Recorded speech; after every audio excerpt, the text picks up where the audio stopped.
Hello and welcome to everybody. My name is Gretchen Neidhardt. I am the cataloging and metadata librarian at the Chicago History Museum and the moderator of tonight's program, Chicago Municipal Records, Access and Accountability. Some very brief housekeeping. As you have noted, this program is being recorded and it will be made publicly available. Our attendees are muted audibly, but the chat is open.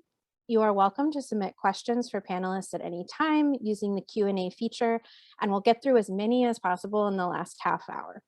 So I would like to start tonight with Chicago History Museum's land acknowledgement, which I think is particularly important as we are discussing both the access limitations for many voluntary and involuntary residents of this area, while at the same time discussing the documentation of colonization.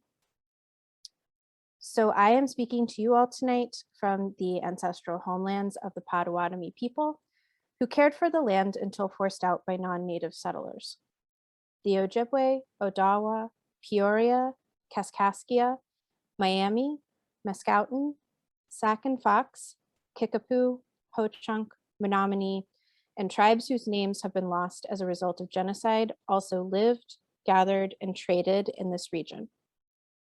Today, Chicago is home to the largest urban indigenous population in the Midwest, and they continue to honor this land and its waterways, practice traditions, and celebrate their heritage. I furthermore want to acknowledge the contributions of indigenous communities, and I commit to an ongoing collaboration to share that complex and inclusive history. So I am personally an active participant in both of our sponsors tonight, the Chicago Area Archivists and Chicago Collections. And I'm really proud to share that tonight's program is being presented as a continued partnership between the two. A huge thank you to both groups, in particular, Jeannie Long, head of Chicago Collections, and Erin Matson, head of the steering committee of Chicago Area Archivists, and also to Chicago Area Archivists Anti-Racism Working Group, where the seed of this program started.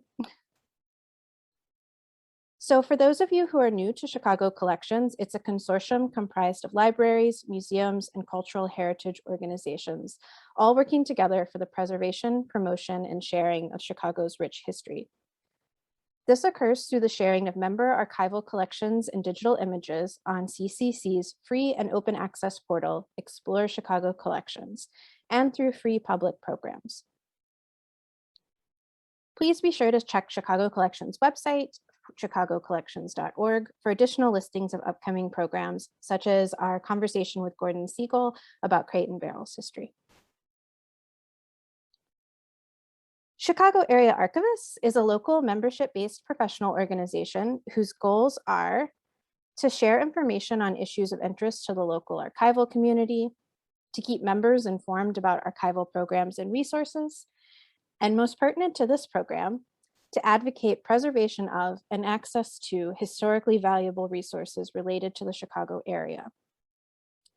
In fact, CAA was founded in 1982 when a group of archivists got together over a concern for county and city records that were languishing in leaky warehouses and inaccessible to the public. These folks worked with the state archivists to inventory these records and promote a more centralized repository, which is what ultimately led to the IRAD facility at Northeastern Illinois University, which you'll hear more about later in our program. This was the driving force behind the creation of CAA, and nearly 40 years later, we are continuing this work, and we hope to continue to improve access to these important records. I encourage you to visit CAA's website to learn about our other events and consider joining. In fact, October is Archives Awareness Month, and as part of our annual October celebrations, we always host something called Chicago Open Archives. So at the end of the month, on October 29th, we will be hosting a virtual conference with the theme Hindsight is 2020, Lessons Learned and Steps Taken. You can find out more about this event and our other social events and also professional development events by joining our free listserv. You don't have to be a member to join the listserv, or following our social media accounts. So I'd like to introduce tonight's panelists. We have Emiliano Aguilar from Northwestern University, Lakidra Chavis from the Marshall Project, Edward Remus and Joshua Saltzman, both from Northeastern Illinois University, Sam Stecklow from the Invisible Institute and Southside Weekly, and Matt Topic from Lovie and Lovie's Freedom of Information Act practice. We convened this particular group because each works with Chicago's city records or municipal records in a different way. Access to municipal records is vital for government accountability and anti-racism. Currently, Chicago does not have a mandate to preserve municipal records beyond those that are initially public, nor does it have standardized practices or standardized policies for archiving historic municipal records, nor a centralized city archives, making the process of locating and accessing municipal records complicated and burdensome. Different departments follow different practices, which makes a global search next to impossible right now. I'm really excited to hear our panelists address their own work with city records, the limitations they have run into, and their advice and resources for tackling these barriers. We also know that this is just a starting point. There's so many aspects to municipal records that are very complicated, and we really do hope that this will be the first of many programs.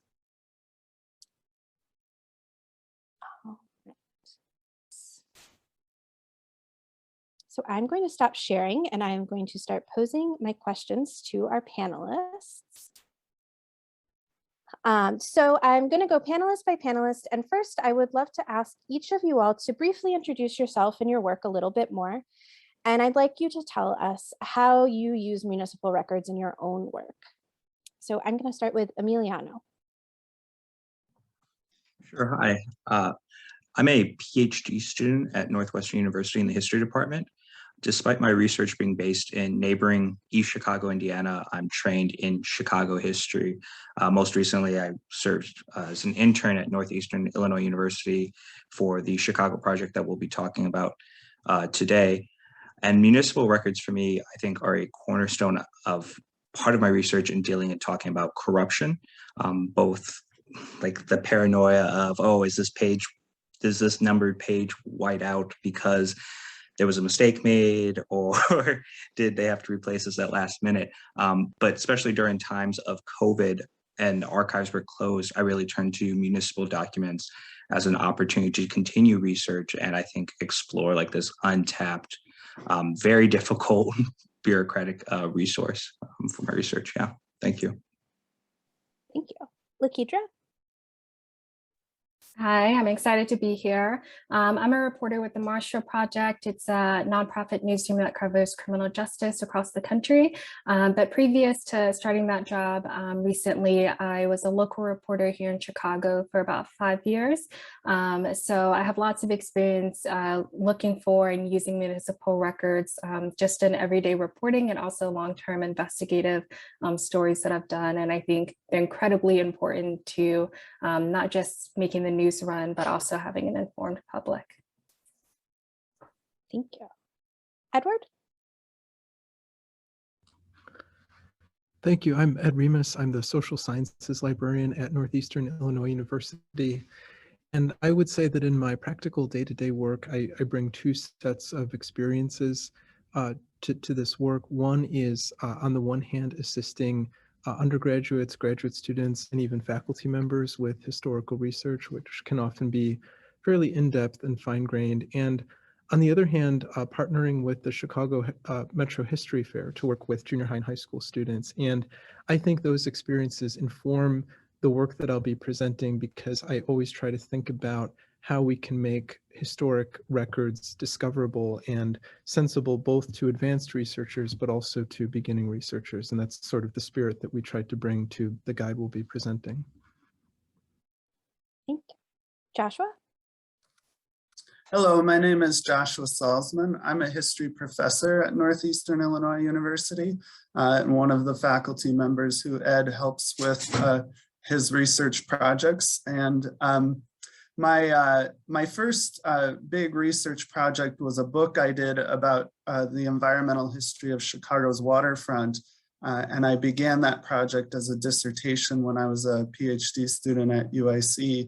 And the basis for that research is Chicago municipal government documents. And I'm currently also working on another second book project about the history of gun control in Chicago from the 1960s to the early 2000s. And again, the basis of that research is municipal records from Chicago. So they're essentially the bone marrow of my scholarship. So they're very important to what I do professionally. Great. Sam? Hi, I'm a journalist with the Invisible Institute, which is a nonprofit journalistic production company based in Woodlawn, which is kind of just a way of saying that we produce a lot of different kinds of projects across different mediums. We have traditional investigative print journalism, as well as audio and video documentaries, as well as it's probably our best known project, which is the Citizens Police Data Project, which houses a few decades worth of use of force complaint, award, and other information about every Chicago police officer that's served over that time frame. And I've also been an editor at Southside Weekly for the past 5 or 6 years as well, where we use public records all the time in a different way to tell stories about the South Side, and that includes, FOIA requests as well as archival work. Thank you. And Matt? Hey everyone, I'm Matt Topic. I'm a lawyer at Lovey & Lovey here in Chicago, and I run a practice that focuses on litigating cases under the Freedom of Information Act. So unfortunately, and I suspect many participants know this already, getting records out of the city of Chicago, or to be fair, many different entities, can be a challenge. They're not always cooperative. There's often long delays. There's often assertion of bases to withhold records that really aren't founded under the law. And so about 7 years ago, I left a job in sort of corporate legal practice at a large law firm to focus on what had been my pro bono work to litigate Freedom of Information Act cases. So we're now a team of 5 lawyers and 3 paralegals. We either are doing or have done over 500 of these cases, spanning from the Laquan McDonald shooting video, Rahm Emanuel's use of private email accounts. Yesterday, I argued for removal of some of the redactions to the Mueller report in a federal appeal in DC. And so I don't really work with records very much. I try to open the doors and do succeed in opening the doors to government records to others. And then I sort of sit back with great satisfaction and see the amazing things that people can do with them. So really excited to be here. I've had some archivist clients. They're among the more interesting folks and exciting things we've done, and we've done a lot of different things. So really appreciate the opportunity. All right, thank you, Matt. So my next question, which I'll start with you actually, Matt, is what types of records have actually been the most difficult for you to access? Let me modify that question just a little bit, but it'll make sense. It can often be which entities are the most difficult to get records from, and that will actually correspond to the kinds of records. And sort of sadly, ironically, the worst offenders of the Freedom of Information Act, and this is true in Chicago, around the state, and at the federal level, are law enforcement agencies, which is troubling. I mean, these are agencies that are tasked with upholding the law, and they frequently just don't follow it. I mean, the Chicago Police Department often just outright ignores requests, and I guess would rather be sued than turn records over. So it used to be really hard to get police dash cam and body cam, or really anything, whenever the police said they were investigating. And post Laquan McDonald, that has changed just dramatically. So the city now releases videos from fatal use of force and certain other situations within 60 to 90 days. It used to be you might wait for a really long time. Sort of the maybe other end of the spectrum is emails. I mentioned private email accounts. That's been an issue. There is an exemption called deliberative process, which says if government officials are deliberating about a matter of policy, that their opinions get to be kept secret. But that's supposed to be rather limited, and it gets very widely abused. So the issues can run from just even getting a response to particular types of records. Last thing I'll say, I'm going to focus on police because it really is some of the worst of it. there was just a report from the Inspector General. It was more about civil and criminal discovery than it was about FOIA, but it just confirmed that the police department really does not have a good system for keeping track of its own records. And time again, what I find is, especially if you're asking for older records from closed investigations, they have different sets of record keeping, and they try to get away with turning over a very small set of records. And time again, we find when we file lawsuits, a whole lot more records turn up. So I would pick on police records. All right, Sam, I'm going to turn that question over to you of what types of records have been the most difficult for you to access. I mean, Matt's correct that far and away, law enforcement is the most difficult. Chicago law enforcement, I think largely thanks to Matt and his team, has gotten a lot better. In the last few years, it's not to say it's easy, but the video release policy, like Matt said, has been big, although there was a case from 2019 where basically the city had claimed it had produced all of the videos from the shooting of Faith Augustus in South Shore, and we didn't disclose until like months later, after we had found reference to a video that they hadn't published in a report that they actually had not put all the videos forward. And I think Matt brought a motion for sanctions against them. I'm not sure if that happened, but so I think law enforcement, I think also the Park District has been one of the more difficult entities to work with in terms of records requests. They just seem to really abuse a lot of the exemptions, and I think, like a lot of other agencies, rely on the fact that most people don't fight them because it's difficult to. It's not an easy process. Outside of FOIA, I think the fact that there hasn't been, as you said, like a set municipal archive has made it very, very difficult for me when I was researching the history of law enforcement oversight in Chicago. There were periods where there was a lot of information because particular organizations' papers were available, but they only went up to a certain date, and there are just huge gaps where information is just not available. So it's not really like a category of information, but those gaps where, for whatever reason, like a particular mayor's records are not available or something along those lines, that's been the most frustrating for me. Thank you. Joshua. Yeah, I can really relate to what Sam was saying about kind of a view of the whole.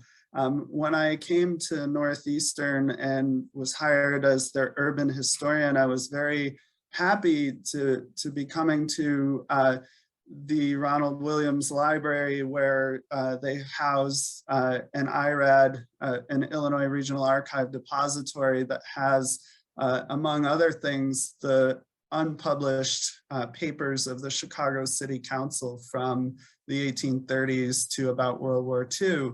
And I was so excited because I used that collection to write my dissertation. It's such a rich and, I think, underutilized collection. And one of the big questions I had when I came was really, how does that collection fit with the larger landscape of records in Chicago? As Sam mentioned, there's no single municipal archive. And so I really wanted to sort of do some more work to figure out, what IRAD had and how it fit with what was at other repositories. So it's sort of a sense of trying to get a view of the whole landscape of records. Thank you. Ed? Yeah, well, a year ago, I would have said that Chicago City Court records and records, historic records related to the judiciary, were the most difficult for us to access, or at least to map the landscape of. But thanks to Emiliano's work this summer, we actually have really made that pretty clear.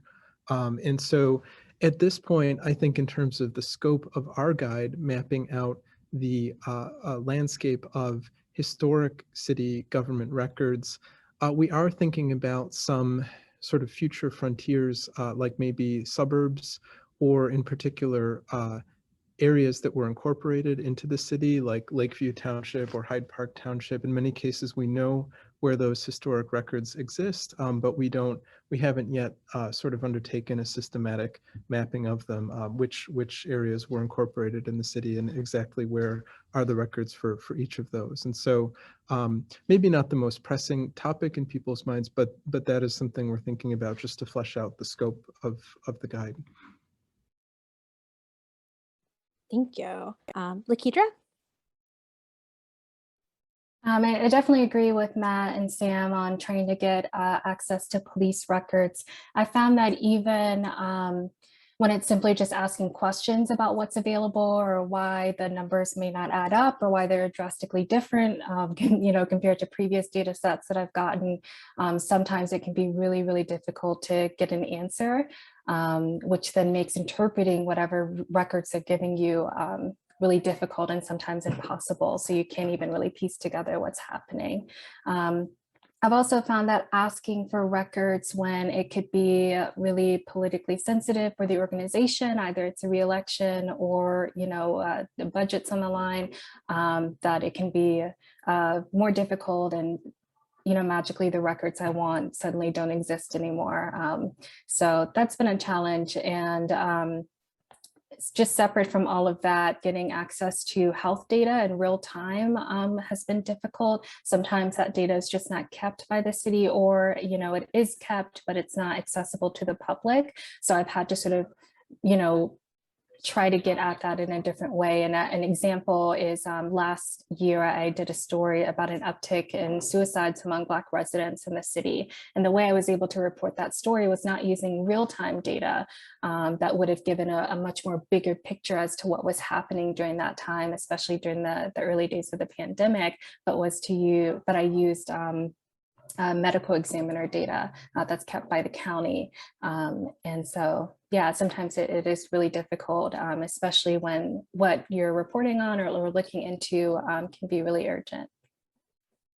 Thank you. And Emiliano? Yeah, I would still say the courts a little bit. I had definitely had trouble navigating through those during my internship, especially just navigating through, I think most of our weekly meetings, I would come to the meetings and say, yeah, I called Cook County Circuit Court, no one answered, or, they told me to call back and no one answered, and kind of just this endless game of, I'd say phone tag, but I think that relies on the other person to tag back. So sort of navigating that became an issue. And then even thinking, I believe Sam brought up, like Sam and Matt now have, that there's no centralized location. So even going to places like, I had an instance where I went to Harold Washington Library that housed a lot of these annual reports for the old municipal court.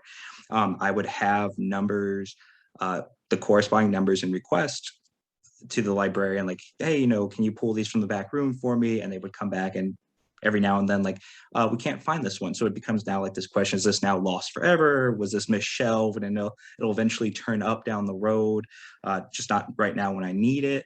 So I still think like those broader, those two, yeah, the courts, and then this sort of, I don't know how I would describe it, but lottery you play, almost trying to look through some of the more archival holdings of older records. Yeah.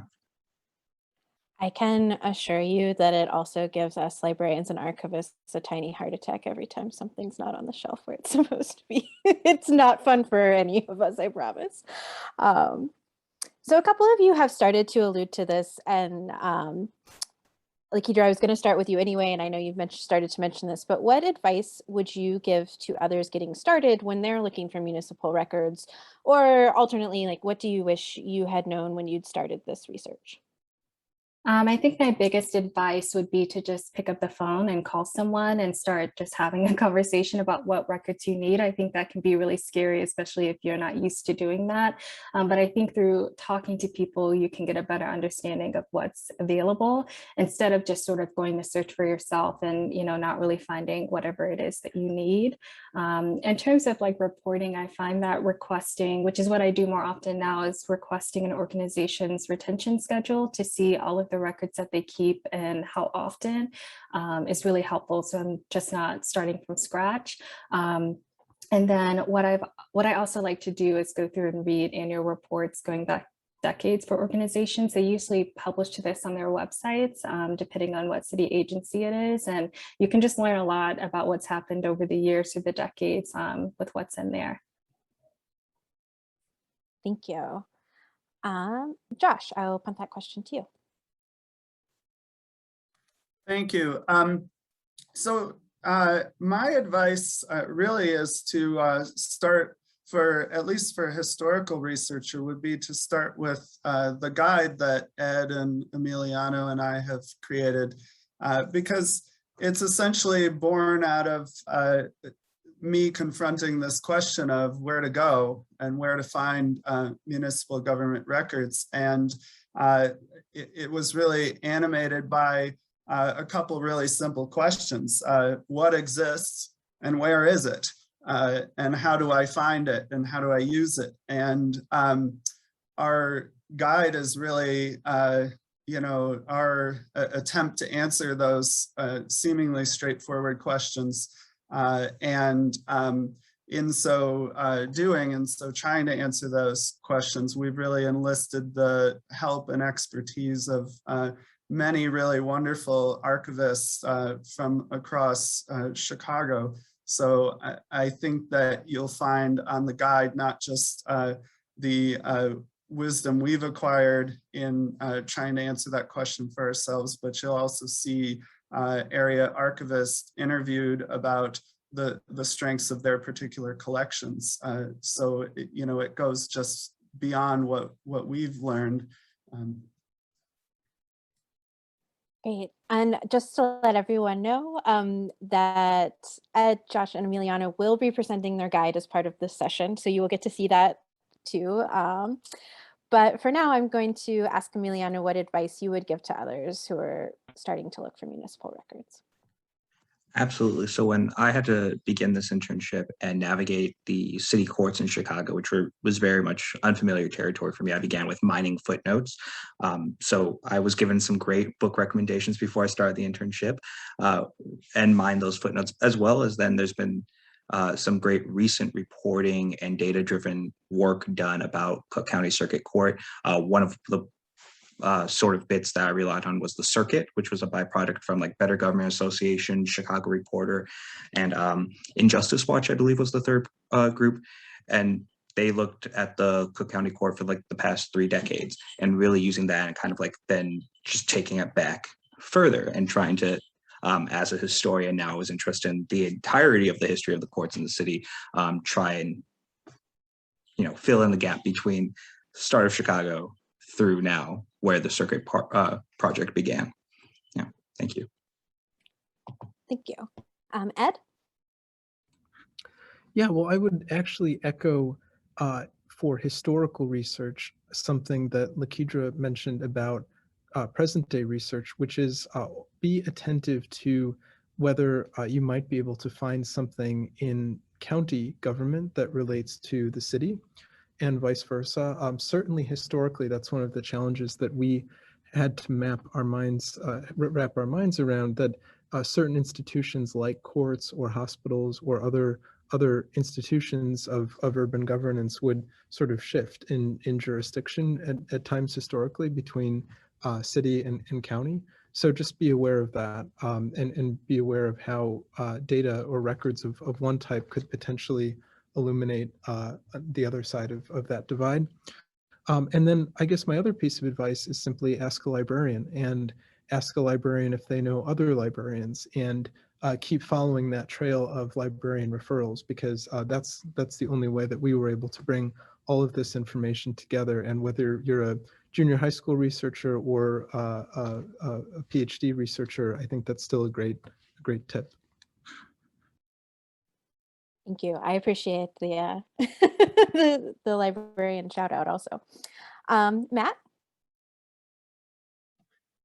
So, I mean, I'm coming at it from the perspective of getting access to records under FOIA. I think a common mistake people make is thinking that they have to take no for an answer, and that there's nothing you can do. And if the request gets denied, or they said they couldn't find any records, that there's nothing more you can do. Because there's two things. Well, there's more than two, but there are two things I'll focus on that you can do. You can ask the Attorney General to review the denial, and that is relatively simple process. I think their website is running again at the AG's office after the malware, but it's not hard to find the instructions on how to do that. It takes just a couple minutes of time to do, but you have to do it within 60 days of the denial. So I often tell people on day 59, you might as well submit a request for review.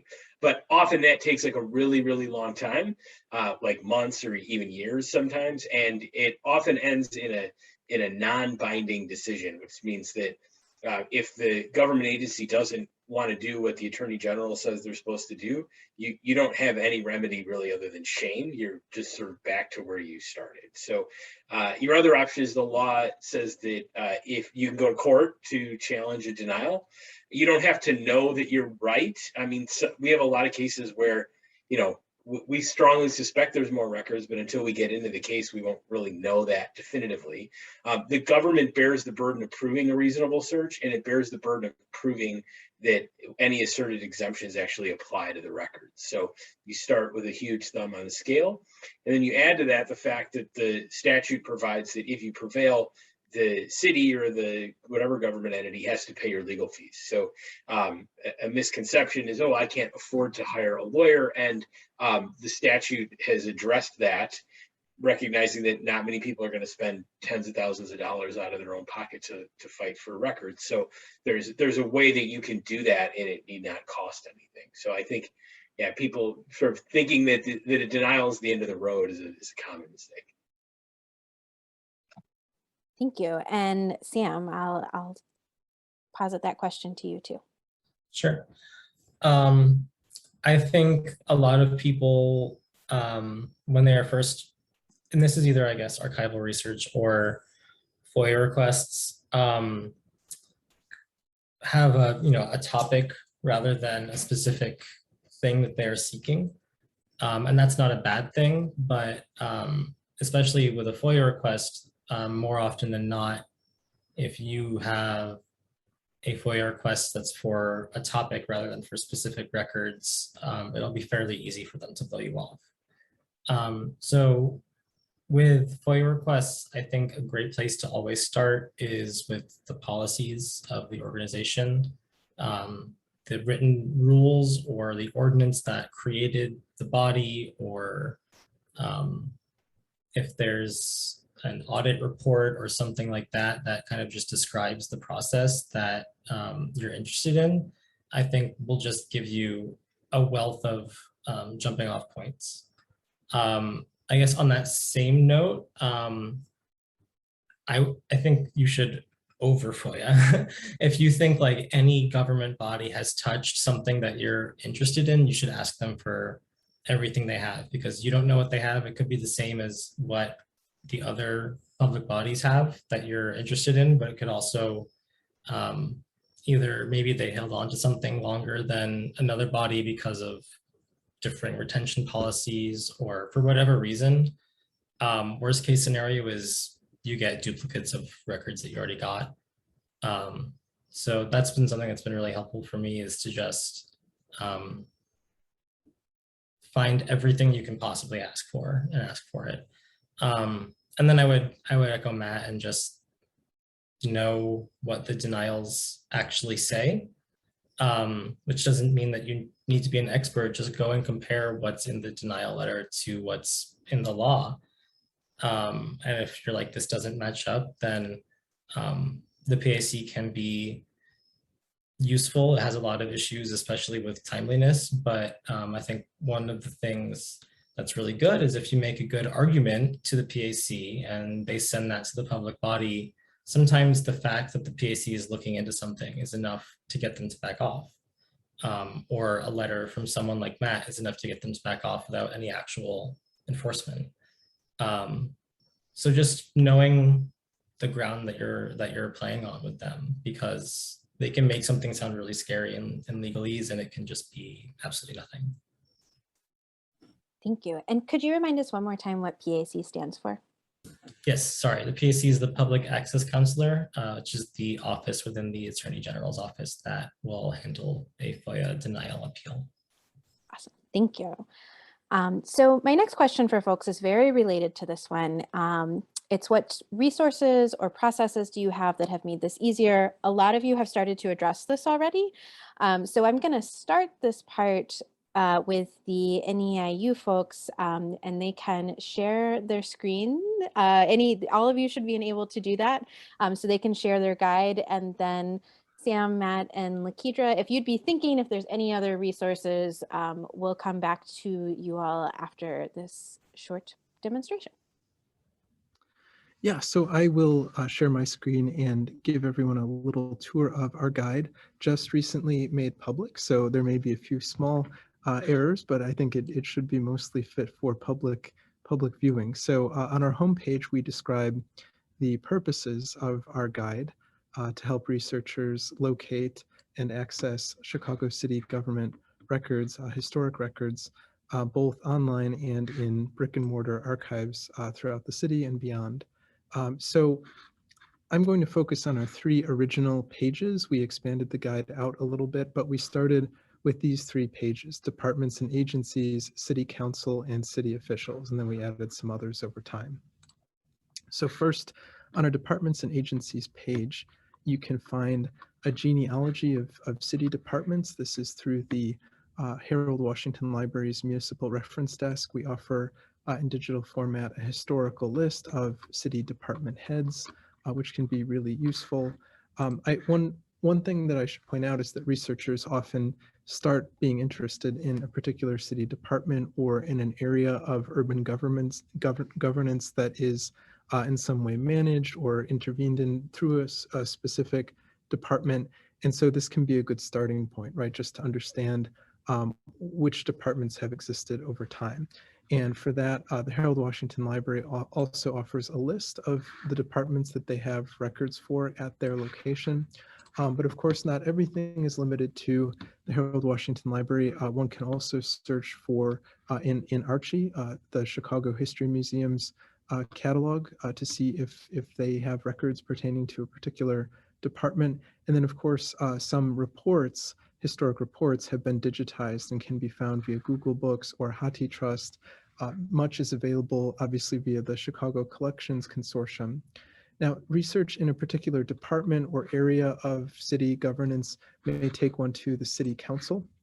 And so here we offer some resources that can help navigate the landscape of historic records related to the city's legislative branch through, I believe this was the Harold Washington Library. Also, we have a list, yes, a list of Chicago aldermen by ward, historic list. Some of this information can be quite difficult to track down.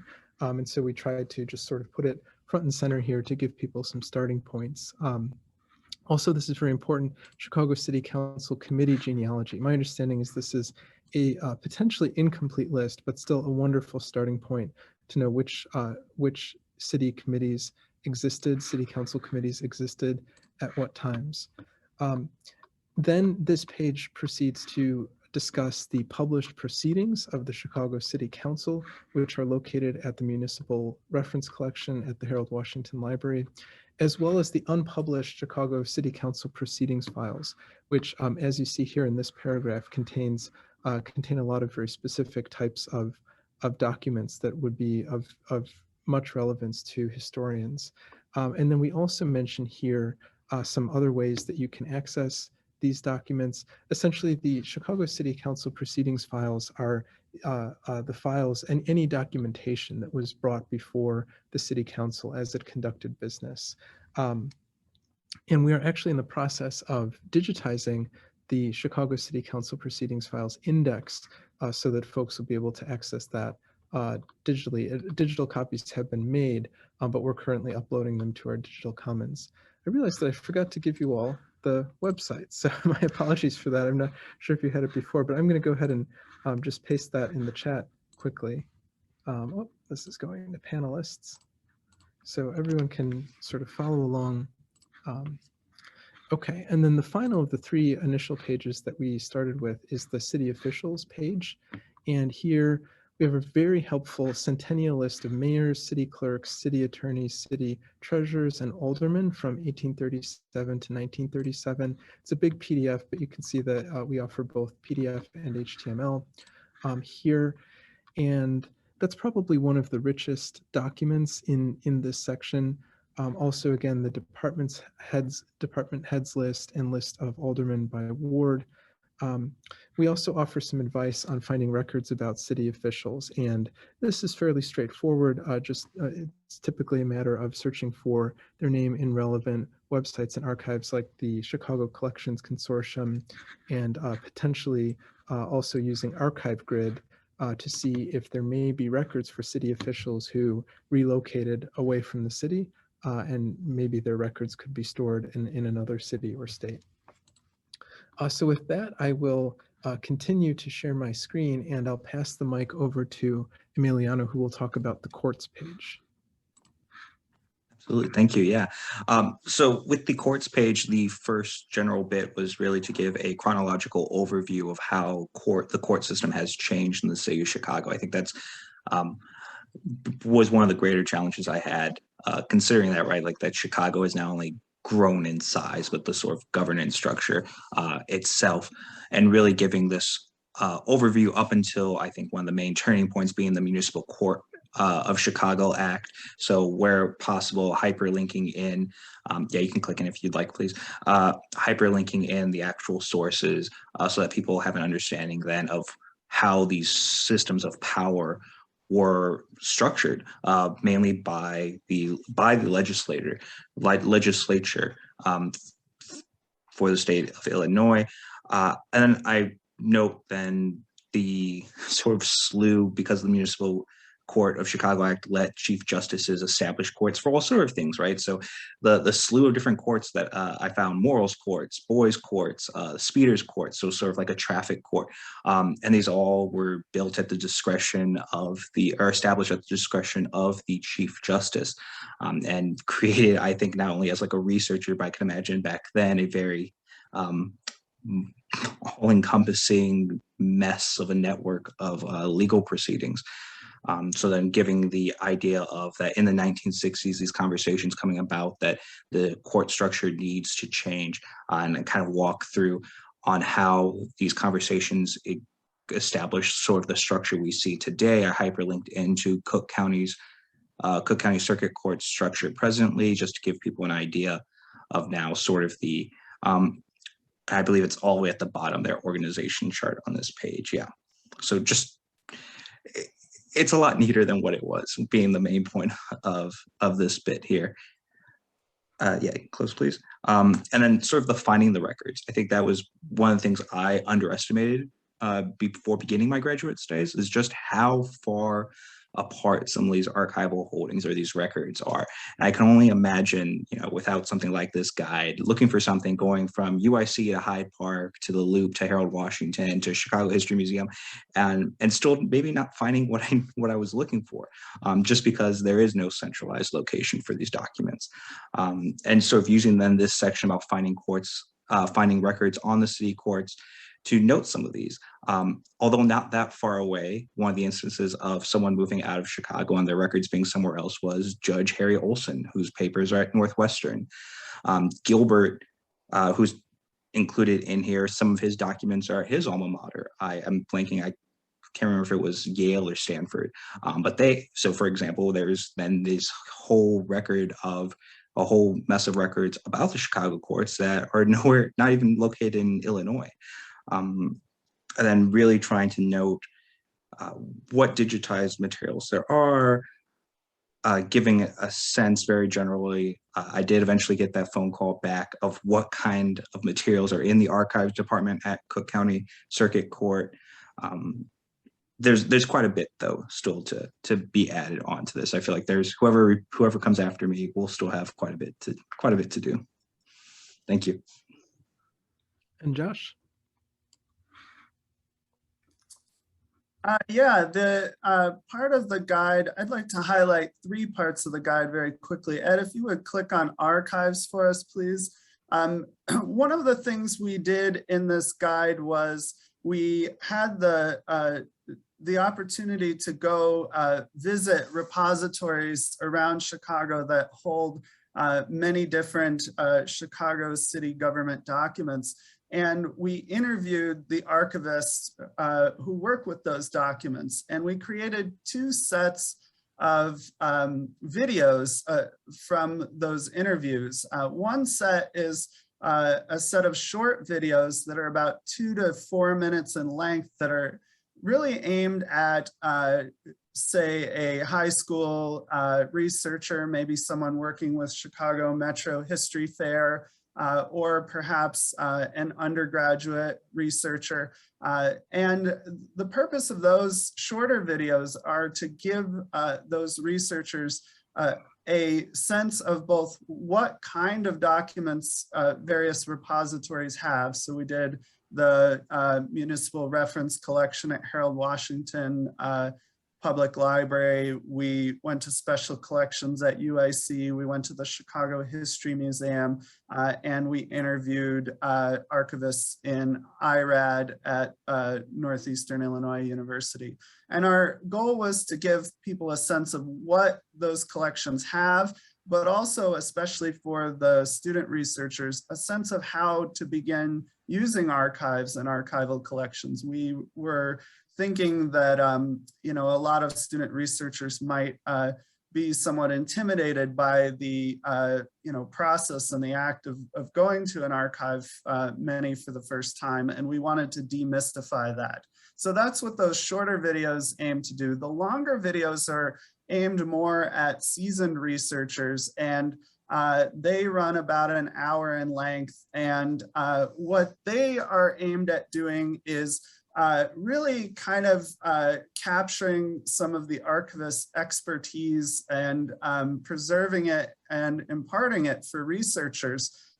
In particular, we asked a lot of questions about the strengths of their collections, and we also asked archivists to talk about aspects of their collections that they believe were underutilized, with an eye toward you know, harnessing their wisdom and letting them sort of guide and point researchers to things that might be of interest that maybe have been missed or underutilized by scholars. So those are the videos we have. Then there are 2 other sections of the guide I'd like to point you to. The first is a bibliography of studies of Chicago. One of the things we noted in the intro to the guide is that Chicago is one of the most studied cities in North America. And we wanted to point our users to the rich scholarship that is available on topics in Chicago history. And so we didn't make an exhaustive bibliography, but we made a bibliography that I think represents scholarship from the past 2 decades that really speaks to the signal events in Chicago's history and the signal issues in Chicago history. So I think whether you're looking at race and policing or environmental history or the history of parks or business and technology, any topic, you can find sort of a literature that will get you started on your research in that area using this bibliography. Then we have a much more specialized bibliography here at the end called a Bibliography of Chicago City Government Structure. One of the things that quickly stood out to us as we were working on this project of trying to answer those questions, what exists and where is it, is that trying to figure out what exists demanded that we ask the question, what was the structure of city government at different points in the city's history, and how had that structure changed. And this bibliography really represents a small number of works that really point, I think, researchers to answers to that question of how was city government structured at various points in history, and how did that structure change over time? And so these works, I think, will allow you to kind of understand how the power structures have changed over time. Thank you, Ed. I think that concludes sort of a brief intro to our guide. Thank you all so much for sharing. I am so thrilled that this is live. I will be referring so many people. Your viewing numbers will go up in large part thanks to me, but I'm sure thanks to many of our attendees tonight too. And I mentioned in the chat, but we will make sure in the notes accompanying the published video to include the links we've talked about tonight. So those will be in there as well. So I wanted to check in with Sam, Matt, and Lakidra to see if they had anything else they wanted to share about resources that they like. We are getting a little bit close to 7, so I want to make sure we have enough time because we've got several audience questions, but I didn't want to leave you all out of the resource fund. So okay, go ahead, Matt.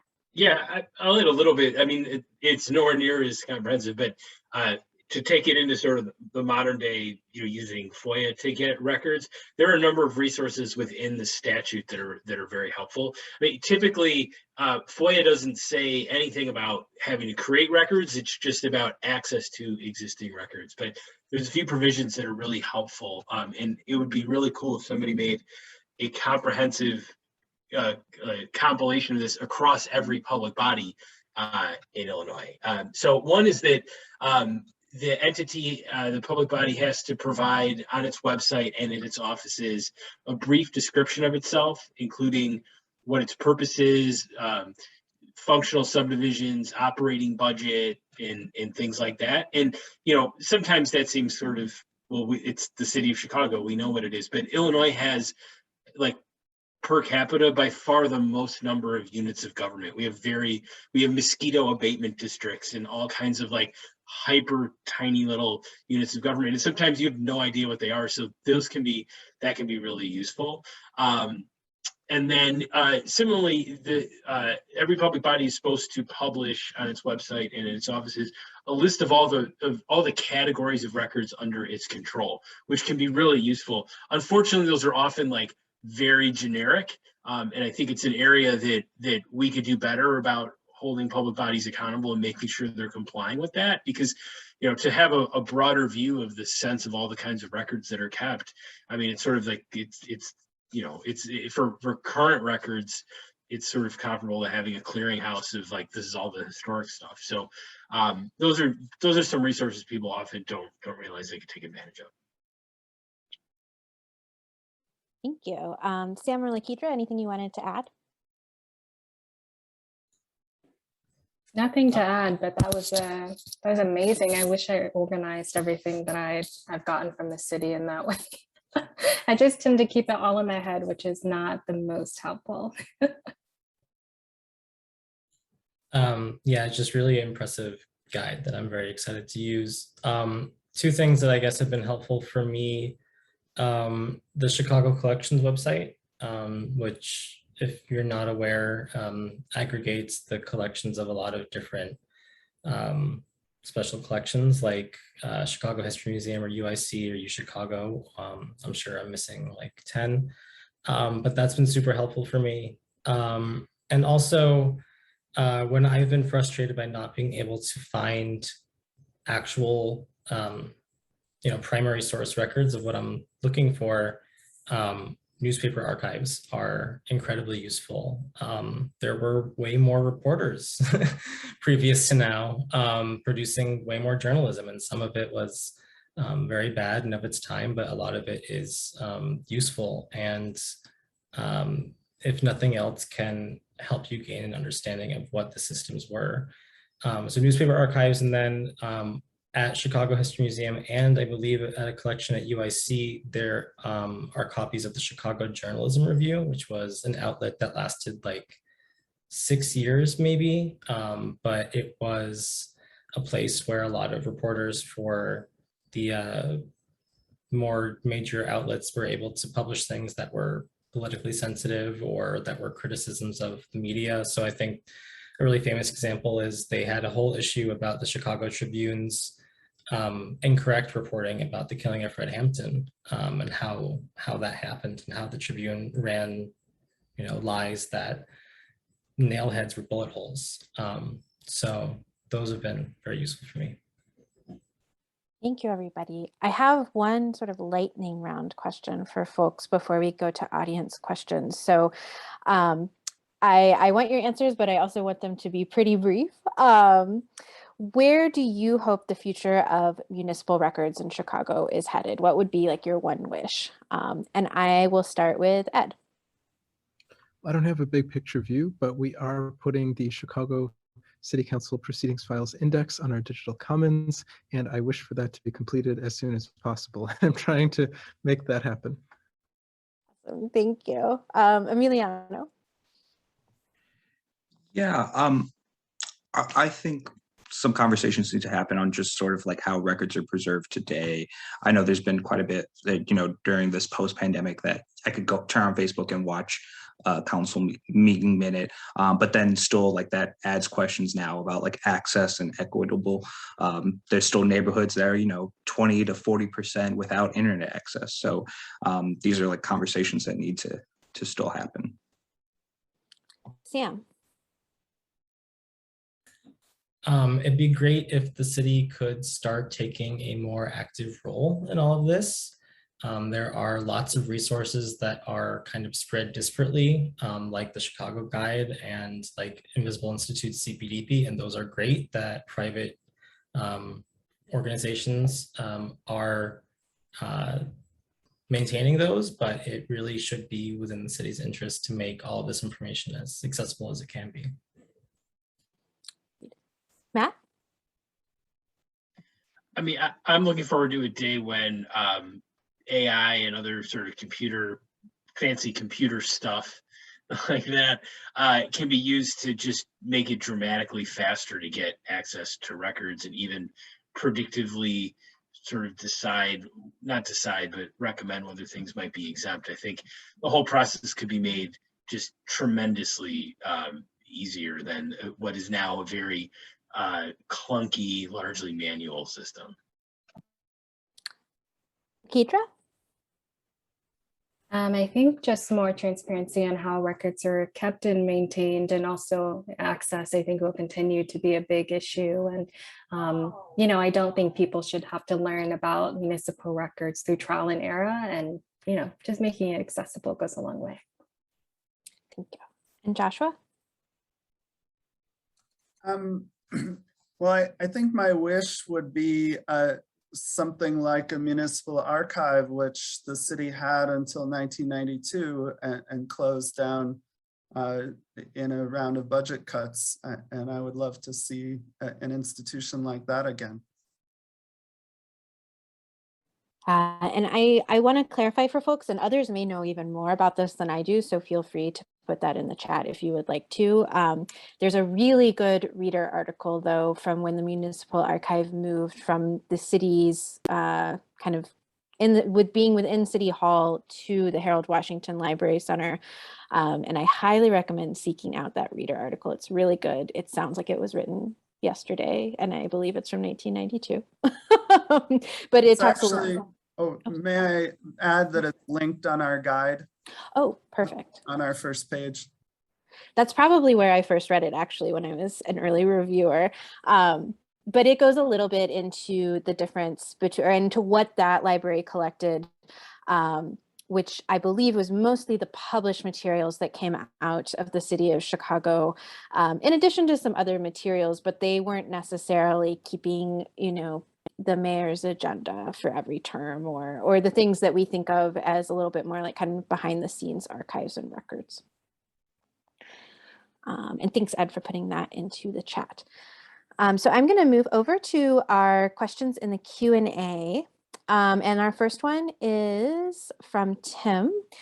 And they asked, have any of you found it common that some government officials seem to confuse deliberation of process or even executive privilege with attorney-client privilege and/or attorney work product, even if the issues in the email didn't involve legal advice, but was more policy deliberations instead? And these seem to come up in matters with the most incriminating evidence, leading the officials to claim attorney-client privilege when it was a possible abuse of deliberation of process. Well, that's a series of questions. There are a number of legal bases by which public bodies can withhold records, and there's this sort of cluster of deliberative process is what any government officials, doesn't have to be lawyers, are deliberating about matters of policy. The idea being we don't want them to have to deliberate in a fishbowl, and that they won't be forthcoming if they know their initial opinions might later be subject to scrutiny. There is a lot of criticism of the validity of that way of thinking, but that is what it is. Attorney-client privilege is literally like the seeking of and provision of legal advice. So that might be, the mayor emailing the corporation counsel asking for an answer to a legal question. Attorney work product is not a communication with a client, but an attorney's own notes or summaries or things like that that are created in anticipation of litigation. So they all kind of, a lot of times they would overlap. Let me just go back to for the other parts of the question. I think what the question is getting at is that these things get overused and abused, and that's very true.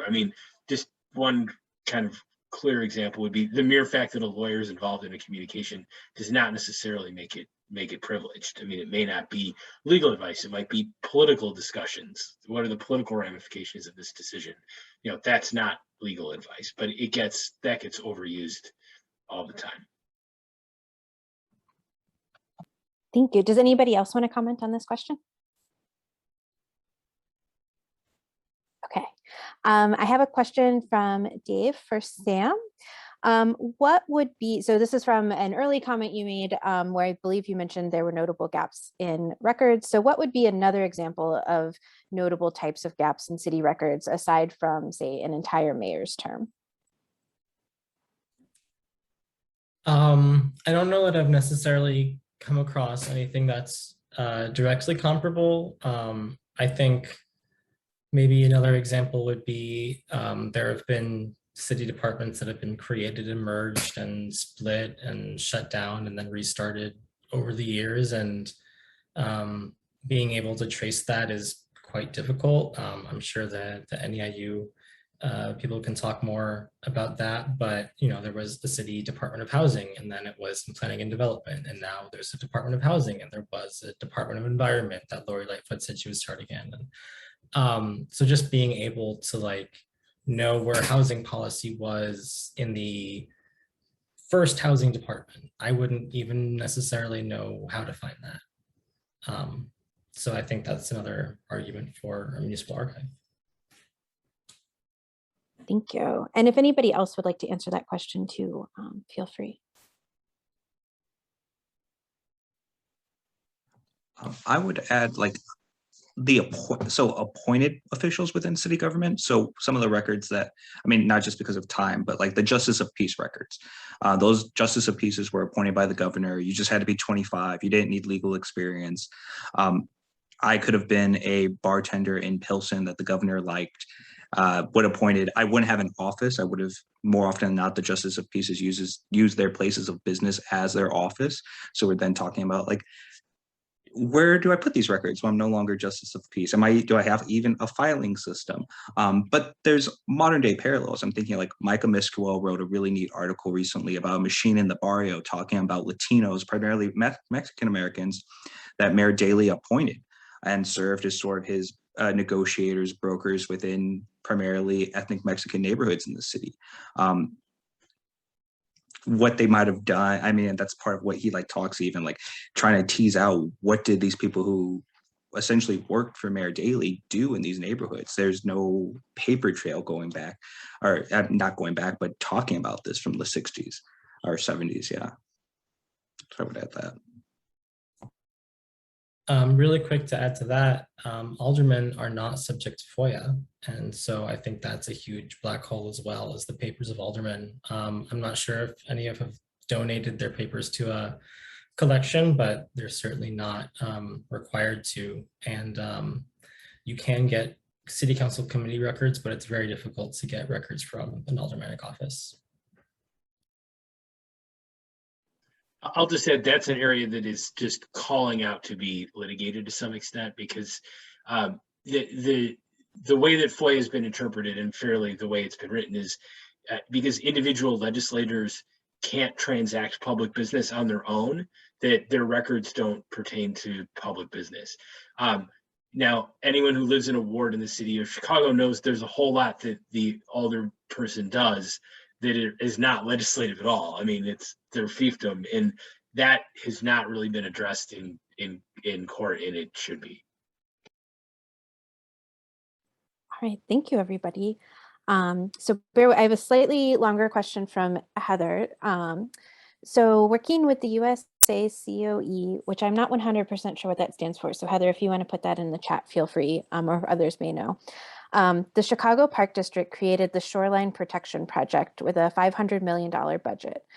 This was to include the South Side lakefront as well, but they spent all the funding north of 31st, including a theater at Fullerton. I don't know where to go to get the planned budget and then the spending tracking. I know the Department of Cultural Affairs was cited and the newish Department of Tourism. I also suspect there was public-private funding. I want to get the records of the spending. I didn't realize until until Matt was presenting that the email may be FOIA-able, and she is looking for any direction that you all may have for her. She does specify that she FOIA'd the historic preservationist folks, and they returned the request pretty quickly. U.S. Army Corps of Engineer. Thank you, Heather.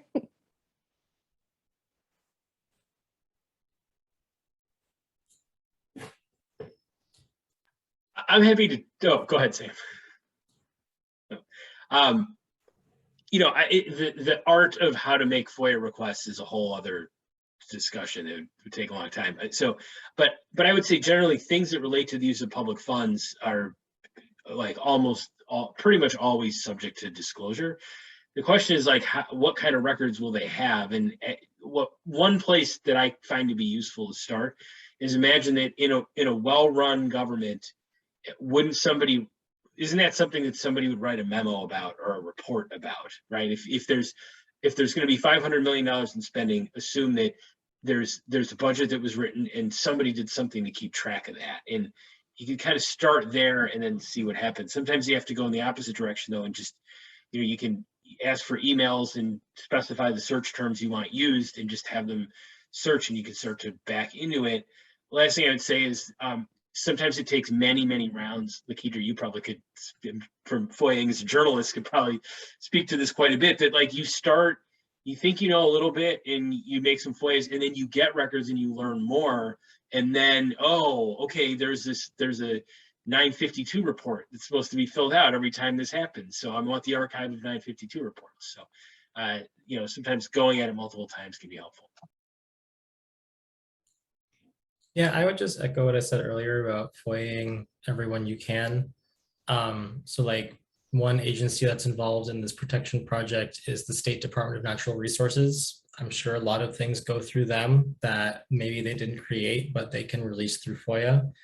And maybe they're easier to work with than the Park District. It's a pretty low bar, but I would just try everywhere that you can.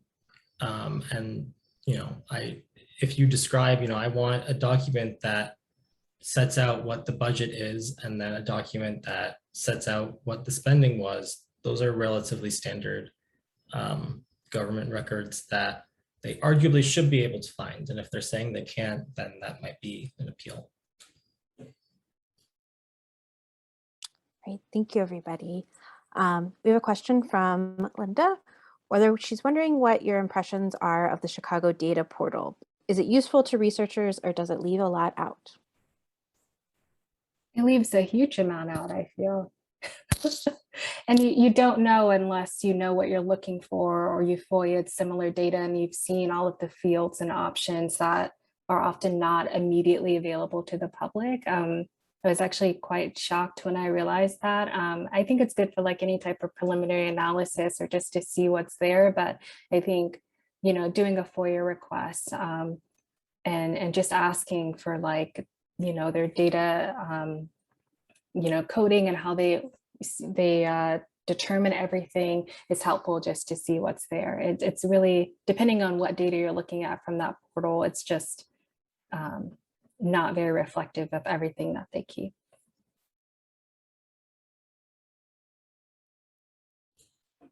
Just to echo that, there is so much information that they will choose not to post, and it's frequently a political calculation. I'm gonna put that out there. So one big example is Invisible Institute maintains our own database of Chicago police misconduct complaints. The city in the last couple of years has posted data to the data portal that does show a lot of information. Most notably, it does not give you the officer's name. It will break down information about the officer's gender, sex, whatever, but it's not possible, I don't think, to be able to trace an individual officer's misconduct, and there's nothing preventing them from releasing that information. That's a decision that they're making. So it's, like Lakidra said, really good for knowing some basics around information, but I would follow it up with a request. Okay, and then we have another question from Linda. Are there any cities that are great examples of municipal document or record repositories?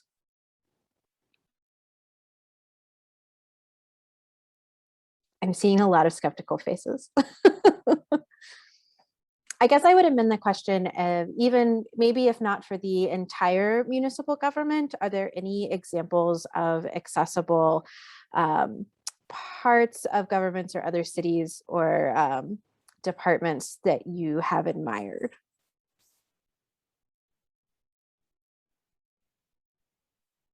Still seeing a lot of skeptical faces. Well, if anybody does think of any, we can circle back to that question. But I'm going to say for now, it seems like no. And Linda, I can try to tackle this question, but others feel free. I mentioned before, so our question was, can you explain the difference between municipal records and municipal documents? And I think I have used those a little bit interchangeably tonight. So I think of municipal documents as being ones that are published by the government. And as I mentioned, generally, if something is published for the public by the city government, that has been accessible. So generally through the municipal reference library, but often copies are sent to places like IRAD, Chicago History Museum, you know, these big repositories, we will collect them. When I think of municipal records, I'm often thinking of that in terms of personal papers or organizational papers that detail the kind of more private nature of government archives. So those would be things like someone's schedule, meeting minutes of a private meeting. I'm sure there's a million other examples out there, private correspondence, that sort of thing. But if others have thoughts about those distinctions, I'm all ears. I will say now also, I think we're introducing municipal data into this equation, which is not something that we have all dealt with a lot. So that's what I think is really a strength of the Inspector General's office and some of these other places where there's aggregate data, as many of the panelists were mentioning, that's a little bit different also from records and documents.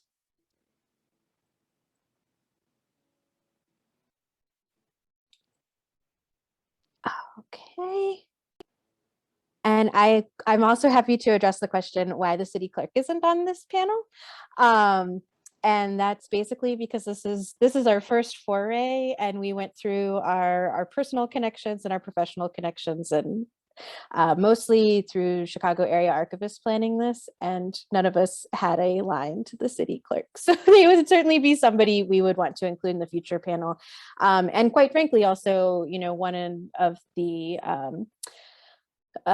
future topics I would be interested in is also hearing from someone who does work at the Office of the Inspector General, or another type of data portal. The Cook County has a really robust data portal. So hearing from some of those folks as well. Okay. And then we have a question from Robert. I answered in the chat a little bit, but I wanted to see if any of the other panelists had any knowledge about this. So the question, I love seeing the old city records on sites like HathiTrust. If anyone is not aware, HathiTrust publishes full text of public domain materials. It's really great if you're looking for something in the public domain. But most of them cut off in the 1920s, apparently because later documents are copyrighted. It seems to me that the city should decree all of those documents as being in the public domain so they can be posted online for everyone to read. Do any of you know about this issue? So my contribution is that as far as I understand, only federal government documents have to be public domain. City and state and other entities can choose to release their documents as public domain, or they cannot. As far as I know, mostly Chicago does not. But I wanted to know if you all have run into any advocacy for the city to release into public domain or anything else along those lines.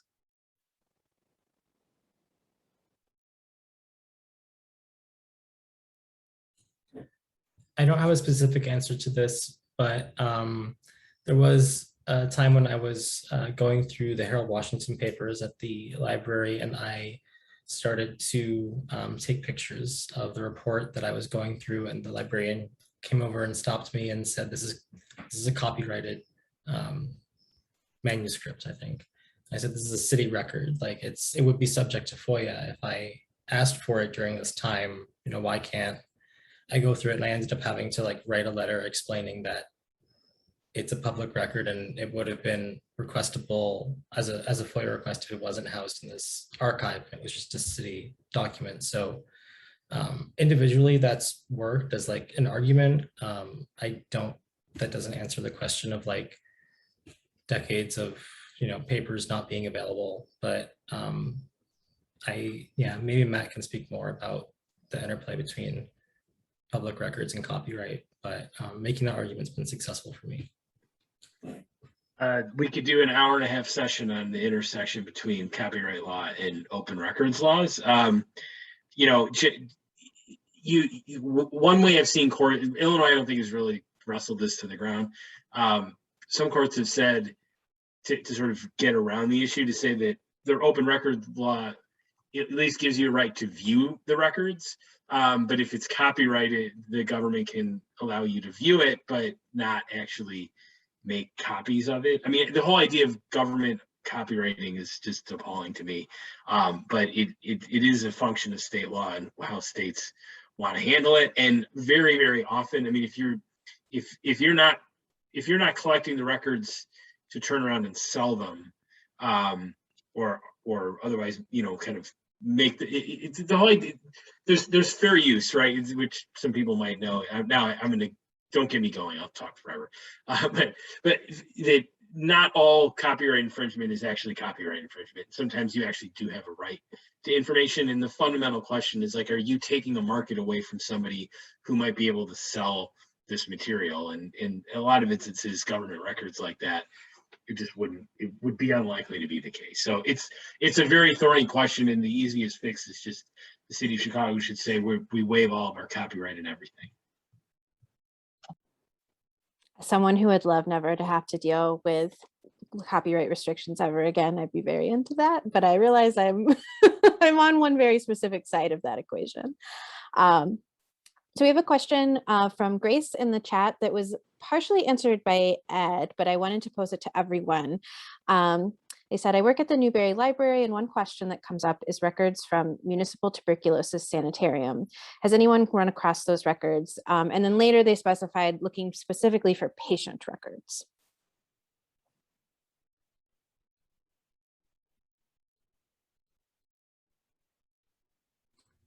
Yeah, I mean, my first cut into that was to look at the list of departments and agencies whose records are at the Harold Washington Library Center. And so the Municipal Tuberculosis Sanitarium does have records there, but right, maybe not patient records. My only other thought other than HathiTrust or Internet Archive, was to very indirectly get at, some sense of the patient records by looking at potentially medical journal articles published at that time on the basis of research conducted at the sanitarium. But obviously that's extremely indirect.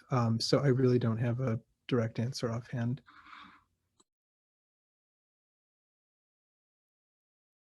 And Grace, you'll know this from working at the Newberry, but for others out there, I will also say that often patient records just are very difficult to find at almost every repository I've worked at. When we have gotten a donation from some kind of medical body, they have destroyed the patient records before gifting the materials. For privacy reasons, I don't know that I feel like that's a completely bad decision, but I certainly understand a lot of folks, especially if a significant amount of time has passed, are looking for those records. This comes up for me, particularly in the cases of adoption, and I know the Newberry has several amazing resources because those records can certainly be very difficult to track. All right, so I think we made it through all of our questions in the Q&A in the chat. I will do one more lightning round of my pet question. So just a one sentence answer for this, which is, why do you think Chicago is like this? And I know it's not just Chicago, but why do you think this happens? So I will start with Ed. I guess I'd have to say politics. All right. Emiliano? That's a tough one. I'd go with like size, the sheer size of it. Yeah. Matt? Yeah, I think we kind of let them get away with it when we vote. Lakidra? Oh my God, I don't even know how to answer. I don't know, politics, power, inequality, people really not having a voice. I think if people had a say, obviously things would be better. Josh? Echoing Ed, would say it's about the protection of political power. And Sam? Yeah, I would echo what pretty much everyone said and say politics. It's in your best interest to not give people evidence that they can use to change the political system if you're in power. I think those all sound right to me. A huge thank you to all of our panelists. And thank you to Elise, who's been hanging out in the panelist squares. She is our assistant from Chicago Area Archivists who is helping funnel me your questions. And thank you to Jeannie Long from Chicago Collections for giving us this Zoom platform and for helping us record and make this accessible to you in many places. If anybody has any last words that they would like to say, I will turn it over to you all now.